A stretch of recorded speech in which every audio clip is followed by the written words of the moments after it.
And that's the pyramid that allows a nation to reproduce itself and to be strong.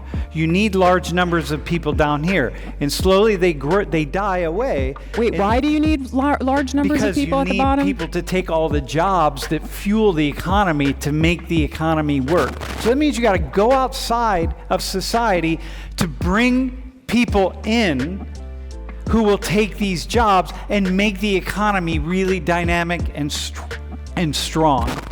When you're tying immigration laws together with labor, right? Because now what you're talking about to fuel an economy is labor, right? And nations have friendlier immigration policies when they need more labor. 60,000 Afghans, this is nothing. This is not going to sway. This wouldn't even change the election in State College. You know what I mean? Let alone the United States. But this is the thinking that divides human beings, okay? The refugee, they live 5-6 people in one bedroom. Because they have to. They are forced to. And then because of that, the idea for if you're a refugee, then it would be, well, listen, I would rather take $10 than to wait for a different job and make $100. Give me 10 because I'm hungry and I have nothing to eat. So I'll do what you're asking me for $10. And so this is how the refugees undermine economy. The dynamic changes because when the Ukrainian refugees came at the beginning, shops were full of aid that people were living. Everybody was helping. Right now, people are like, they started taking jobs, but they started taking jobs that nobody wants anyway.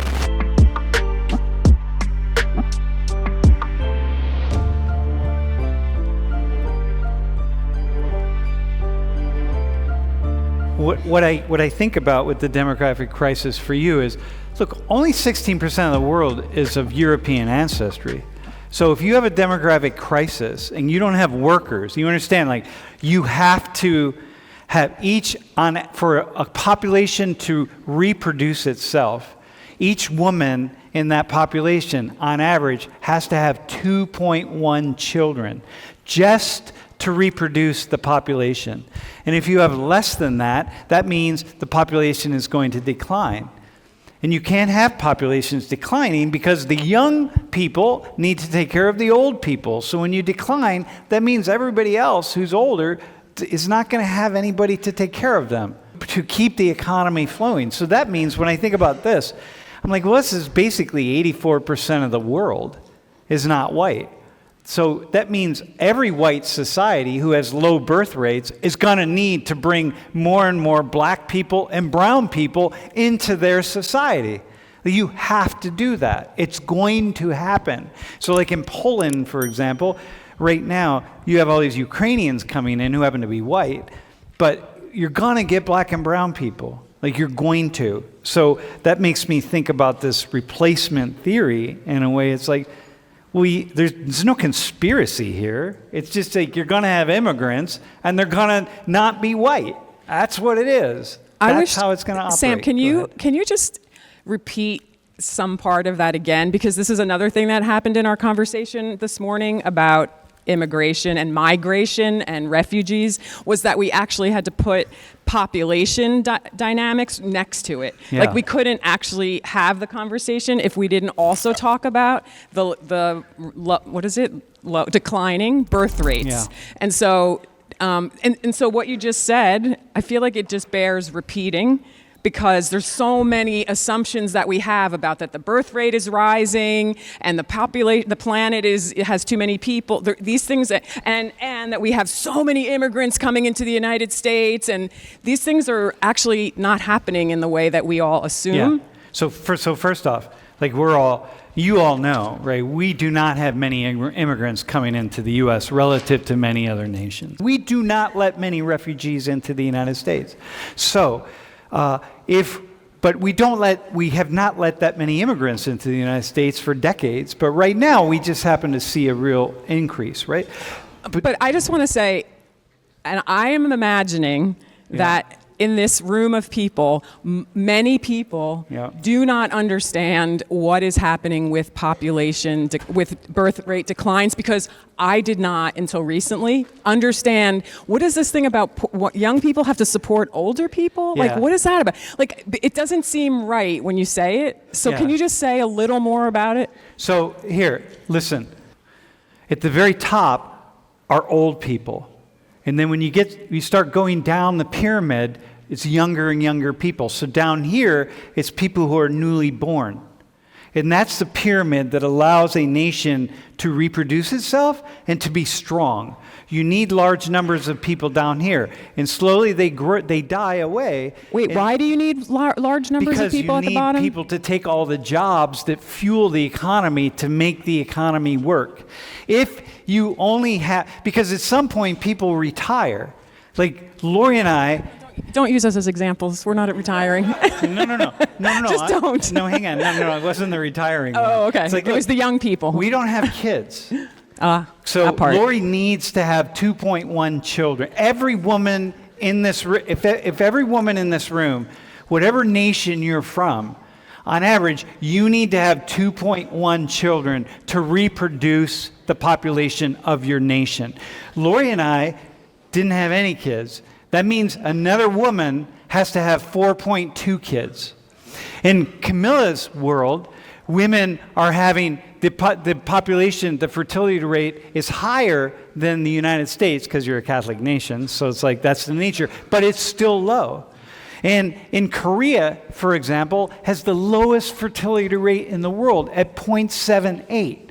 Korea cannot reproduce its population at all. They have a fundamental work crisis. They have nobody, they will soon have nobody to take all of the jobs that they need to have in Korea to take care of the Korean population. But not just the older people. Not just the older Just to people, live. everybody. Like you don't have jobs. So that means you got to go outside of society to bring people in who will take these jobs and make the economy really dynamic and strong.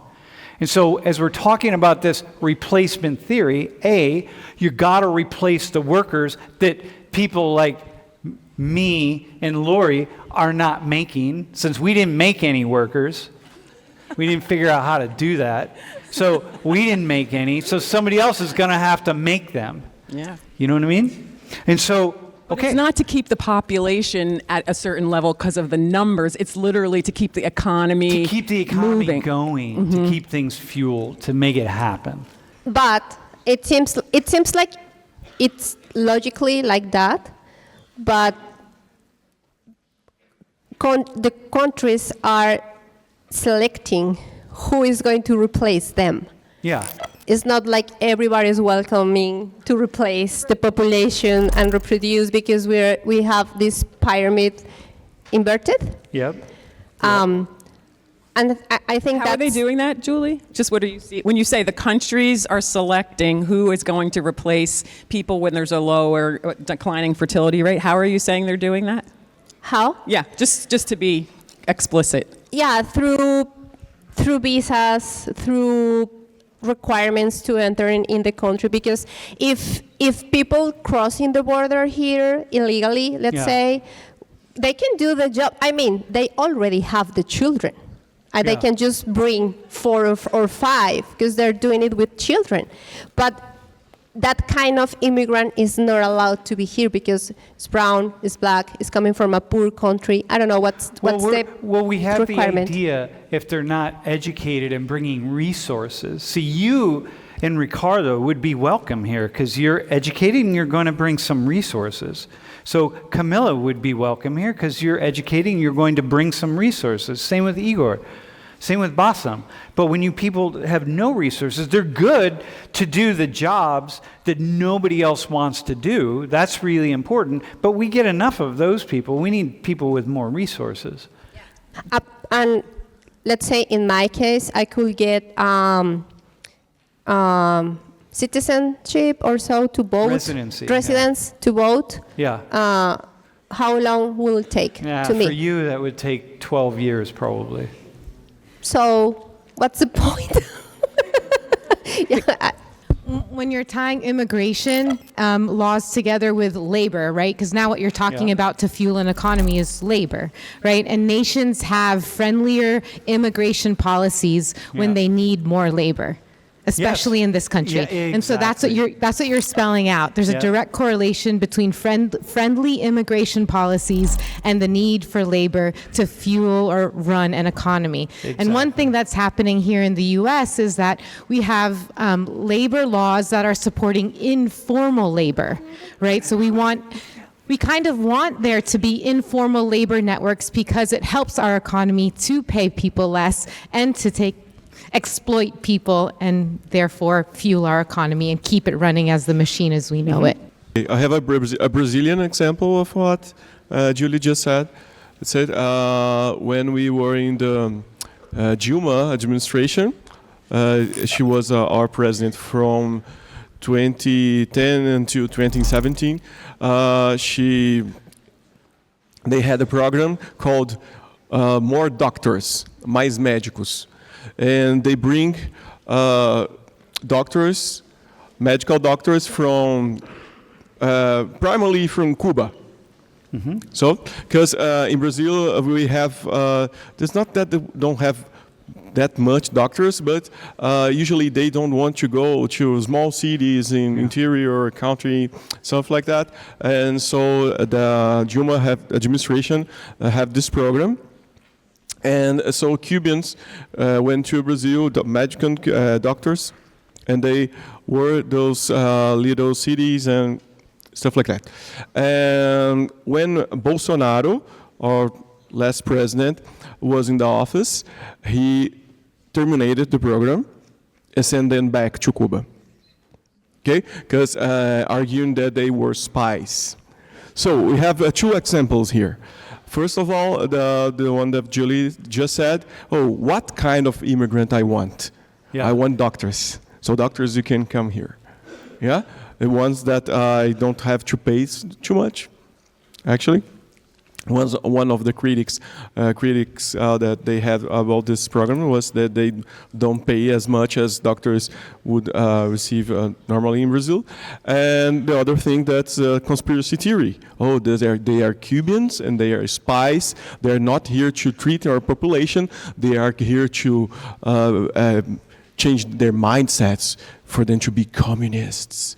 Whoa! Yeah. So but what happened after that? Because Brazilian doctors were always critical about this, because they say, they are stealing our jobs. Yeah. But what happened when the Cubans can go back to Cuba? No doctor wants to go to the places they were. Where the Cubans were. Yeah, but this is the problem. Here, two things. One, I want to.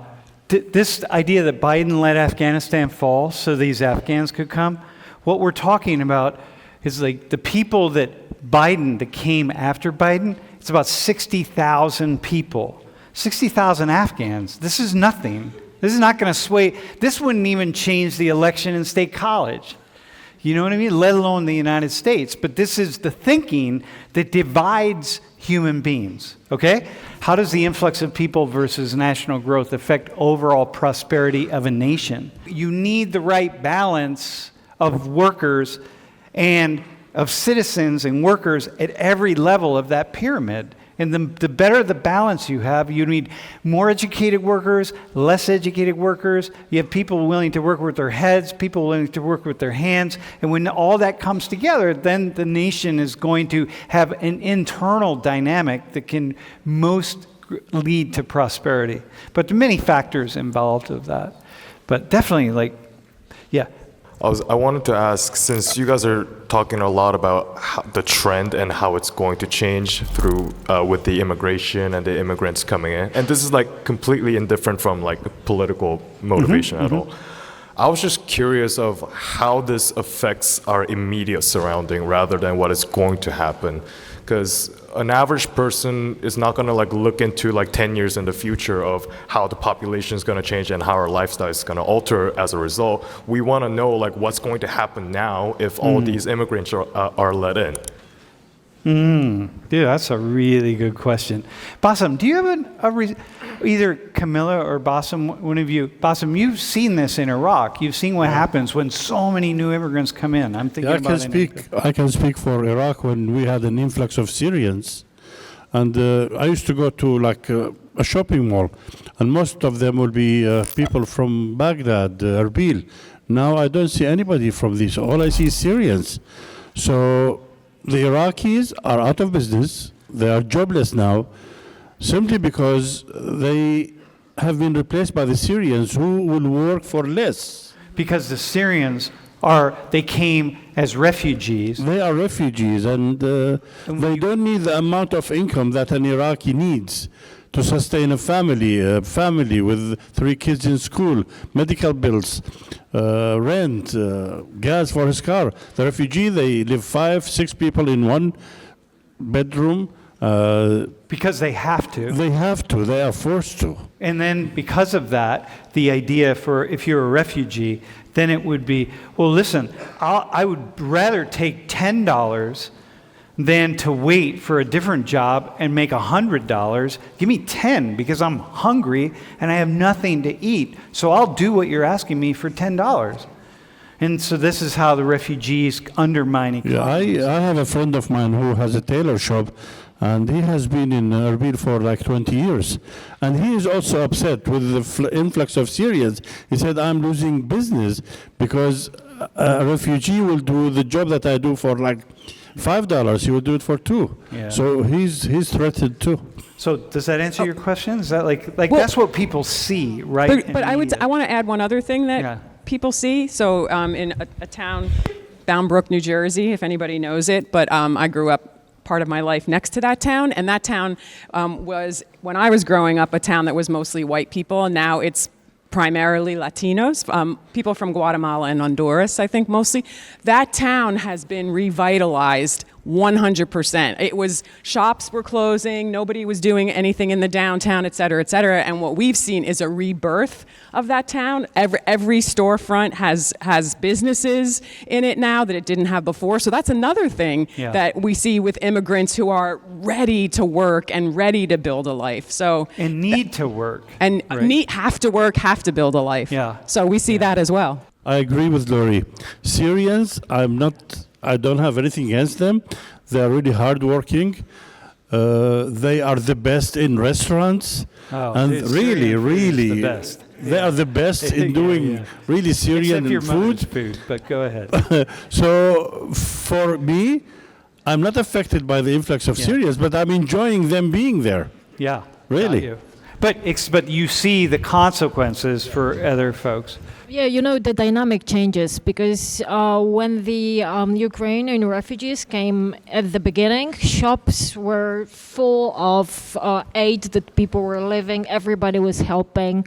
Right now, people are like, they started taking jobs, but they started taking jobs that nobody wants anyway. Yeah, got you. But you don't see that. So what I'm thinking, when I think about their great replacement theory here in the United States, and the more people start using this as an attack, as like this sort of, first it just divides our politics here. Nobody trusts anybody. And then it divides us against people who are refugees. I think I just want to ask us to ask ourselves when we hear the word conspiracy, to wonder whose conspiracy and really what are the facts? Because it's pretty complicated from what we were all talking about. Yeah. Like, I don't know. I don't know if it's a conspiracy. No, it doesn't sound like a conspiracy to me, actually. It just sounds like the inevitable reality of immigrants coming from one place and not another.